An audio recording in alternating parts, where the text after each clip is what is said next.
paper that sparkles? Why the heck not?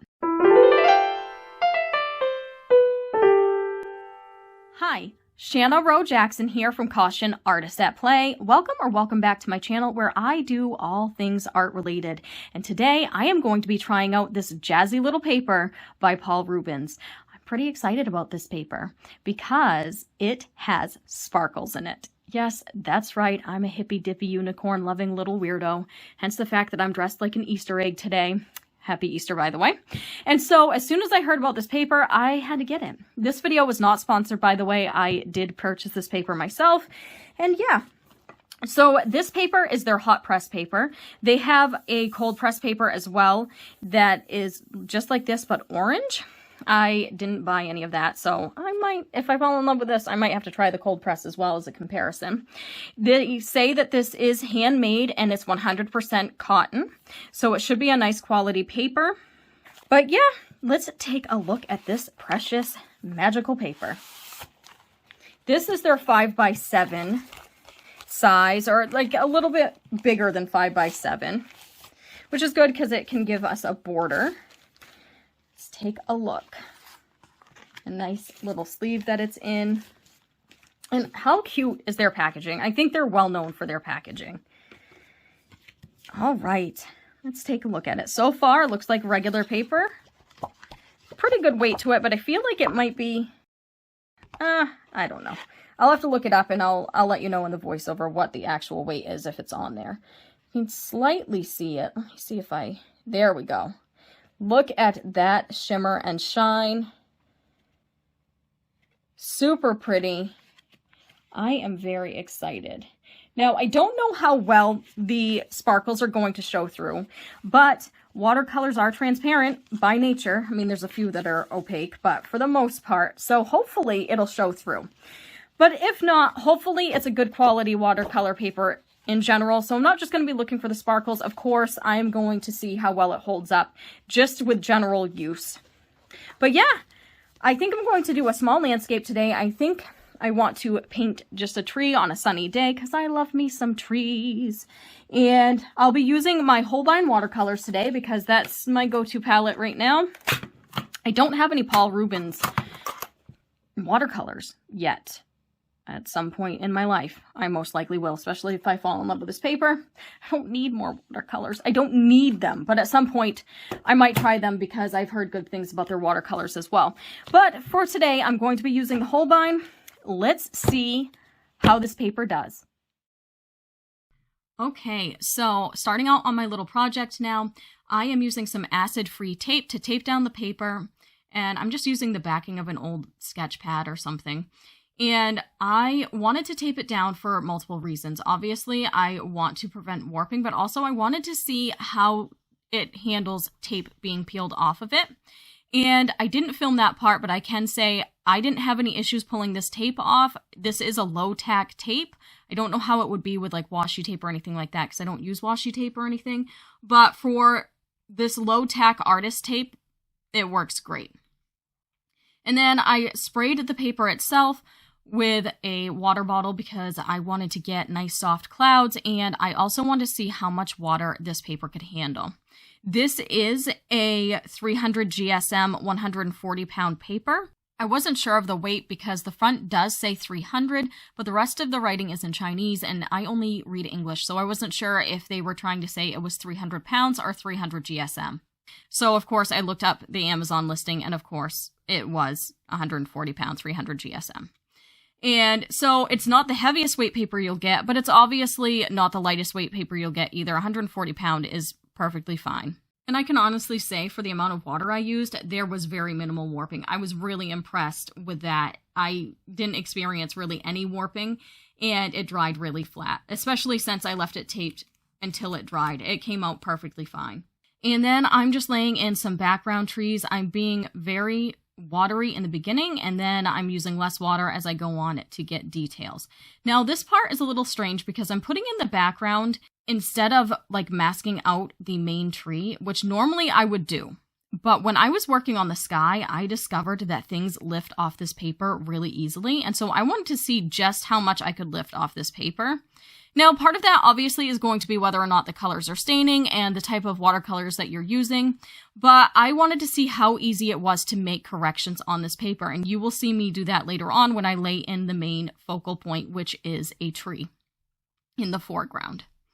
And I am just going in, like I said, with my lighter washes first, and then coming in with darker details later. And I don't want any of this to be too in focus or too dark, because I want the main focal point, of course, to be that tree in the front, which is going to have the most contrast. And I also have a nice little hill in the background, which is nice and sunny. I debated whether or not I wanted to put that in or not, but I really loved the way the sun lit up the hill in the back, and I didn't want this piece to be too symmetrical, and so I did opt to put the hill in. I live in Maine, and there's a lot of hills in our fields, and so that's what we're doing here, is a Maine landscape. Now, this pack comes with 20 sheets. They also offer larger sheets, which are like close to an 8x10, just shy of an 8x10. And they also offer 2 packs of these packages as well. So if you wanted to, if you fall in love with this paper and you want to get more, you can order 2 packs of 20, which is pretty convenient. And I must say, the sparkles did not get in the way. They did not shed from the paper. I didn't get sparkles on my hand. I didn't see sparkles in my water glass while I was working. It didn't shed onto the backboard that it's taped to. It was great. The sparkles stayed put, and they didn't cause odd bumps that made it hard to paint over. This is a very smooth paper. And the sparkles are kind of ingrained in the paper, so you will see them on the front and the back of the paper. Now I am lifting that background a little bit to get the tree. Now, I'm not too concerned about lifting all of it because the tree is going to have green in it, but I wanted to see how much I could lift. Again, normally I would probably mask out the tree and just paint over the masking fluid or something like that, just so that I could be sure, but I really wanted to put this paper to the test. And when I am working on something and testing something for the first time, I really kind of beat the hell out of it, and that's what I did here. I really tried my best to pull out all the stops when it came to testing this paper. And this paper definitely handled it really, really well. I didn't have any damage to this paper. With as much lifting as I did, I can't believe that there was no damage to this paper. I think it's reasonably priced, considering the quality of the paper. For this pack, I don't know how much I spent at the time. Right now, it's $15.99. It was probably less. It may have been less, it may have been more, I don't know when I bought it, because I got it from Amazon, and of course prices change on Amazon all the time. But even for their 8x10, it's around, for the 2-pack of the 8x10, or it's 10.63 inches by 7.67 inches, I don't know. For the 2-pack, it's $23.99. That's not bad at all. So I'm pretty impressed with the pricing, and I'm really, really happy with how well this paper handled my techniques. And I apologize that my hand blocks out some of the detail in me doing the tree. This is a really small piece, and I am filming from overhead. If I had a better setup right now, if I was in my studio and my studio was up and running, I would try to do it from different angles, and I certainly would try to do it from different angles if this was supposed to be a tutorial, but it's not. And so it's just a demonstration of how well this paper works. Now, I did come in with some colored pencil. I had my Derwent Drawing Chinese White and a Prismacolor Premier White, and I also came in with some Holbein colored pencils here and there, mainly to act as a resist and to hold those highlights in places that I wanted to keep them, especially in the tree, and to create some blades of grass that come up above where the trees are in the background, things like that, because I wanted to see, I use colored pencil quite often, in general, but also I like to use it with my watercolors, and so I wanted to see how well it handled those kinds of layers. It handled those layers great, fantastically. I think this would be a great paper for mixed media artwork, and I'm actually kind of curious to see how this paper would do with just colored pencil. So if that's something you're interested in me trying, I might have to swatch first. I don't know how well it would do, but again, I was really pleasantly surprised that the sparkles didn't create more grooves and more roughness in the paper, which would be my main concern with working with colored pencil on it. So I'll have to try that out and see. But definitely went on really smoothly over these watercolors on this paper, and I was impressed with that. And it acted well as a resist. Again, I didn't do too much of it, just some details here and there, and to reserve some highlights. And I did try, 3 different kinds of pencil because I wanted to see, and they all did well on it. And as you can see, I am using a lot of high-end art supplies in this. Those Q-tips, let me tell you what. I actually am using some pretty good, art supplies in this. Holbein is, a high-end company, but whatever. The Q-tips, great for lifting. Great for lifting. Let me tell you, that is a tool that everybody should have. You're not supposed to clean your ears with them, but you can definitely create some art with them. It worked well for lifting the smaller details that I wanted to lift. And I'm just using some thinner brushes to get the details in the grass. And I made the grass really watery initially. I wanted to have some bloom in there purposely and some ridges because I wanted it to add to the organic feel of the grass itself.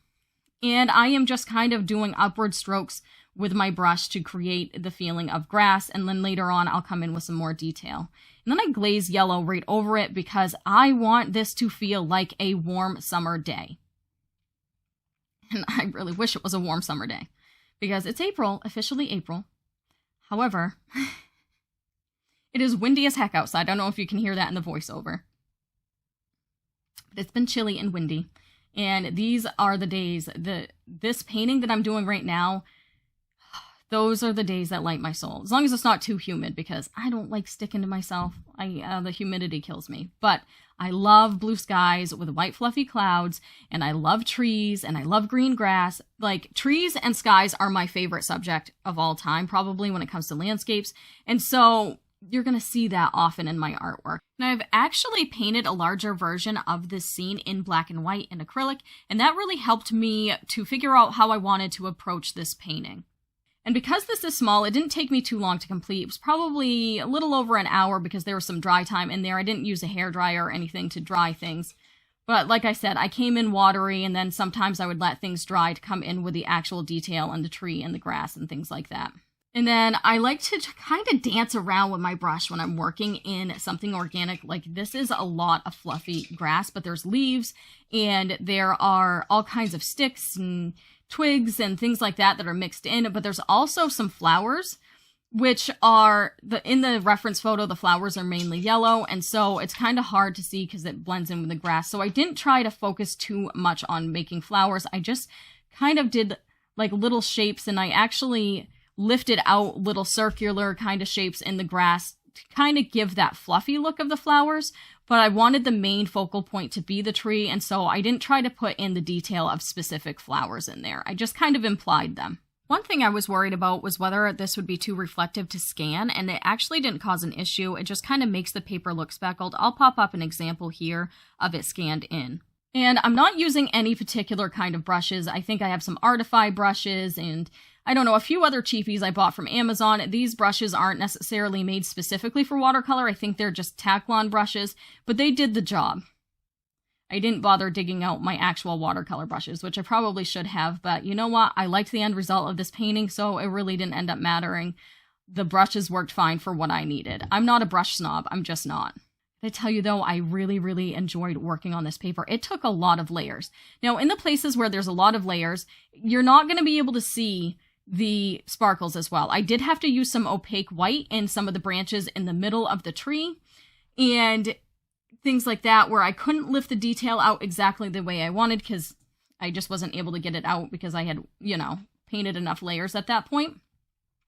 But so in those places where I had to use some opaque white to kind of lift out that color again, obviously the sparkles aren't going to show as much. But I was really surprised with how well they actually showed through. And even parts of the tree, there are still some sparkles showing through. And I'm very happy with that. And I'll show you that at the end.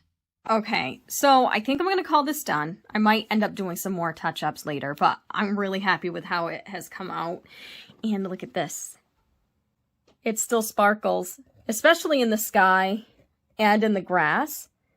It's kind of hard to see, and I apologize. It's starting to get dark out, and I'm working by natural light. It's not as sparkly in the tree because I had to do a lot of layers in the tree, and I also had to use some white, which was opaque. I did bring in just a regular, Prismacolor colored pencil to do some masking, or I should say to act as a resist in certain areas, like for the grass and things like that, and in the tree in places where I didn't want it to darken too much and I didn't want to lose detail. And I used one of the Holbein colored pencils to get some of this grass as well. But yeah, I'm really happy with how it came out, and I really enjoyed this paper. It worked really well for corrections and took a lot of layers, took a lot of water. Overall, I'm pretty happy with my experience. I might want to try the cold press. I'm definitely curious about that now as well. I need to stop being so picky about this, so I just need to stop. All right, so what do you think? Would you ever try this paper? Look how fun that is. Ah, it's so exciting. I love it so much. Thank you so much for watching. I will see you next week. You have a fantastic day. Bye. Wait, don't go away just yet. If you liked this video, you're sure to like this one too. Also, don't forget to hit subscribe.